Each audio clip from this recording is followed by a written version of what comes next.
দেশের ক্রিকেটে সাব্বির রহমান একটা বিশেষ ব্যাপার। তার মতো ক্লিন হিট করতে পারা ব্যাটার বাংলাদেশে বিরল। সেই বাস্তবতা দর্শক সমর্থকরাও বোঝেন। তাই তো যে কোনো আসরের আগেই আলোচনার রসদ যোগান সাব্বির রহমান বাংলাদেশ ক্রিকেটের খুবই রহস্যময় এক চরিত্র। তিনি কারো চোখে চিরকালীন আক্ষেপ, কারো জন্য আবার চিরকালীন সম্ভাবনা। যে কোনো বড় আসরের আগেই তাই তার নাম ঘুরে ফিরেই আসে বারবার। আবার সুযোগ মিলেছে এই হার্ড হিটার ব্যাটারের। চলুন দেখে নেই বিস্তারিত রিপোর্টে।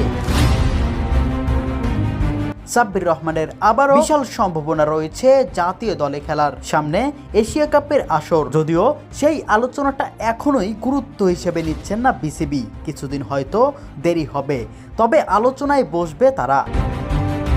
বাংলাদেশ ক্রিকেটের সাব্বির রহমান এমনই এক চরিত্র যাকে চাইলেই ভোলা যায় না। 2022 সালের এশিয়া কাপের আগেও তিনি এভাবেই হঠাৎ করে জাতীয় দলে ফিরে এসেছিলেন, যদিও সেবারও বরাবরের মতো নিজের নামের প্রতি সুবিচার করতে পারেননি। অমিত সম্ভাবনা নিয়ে হাজির হয়ে তিনি হারিয়ে যান বারবার। আর তাই তো আবারও সেই সুযোগ মিলেছে সাব্বির রহমানের। এশিয়া কাপের আগে জাতীয় দলে খেলা 3 খেলোয়াড়কে নিয়ে বৈঠকে বসবেন বিসিবি। তার মধ্যেই রয়েছে সাব্বির রহমান।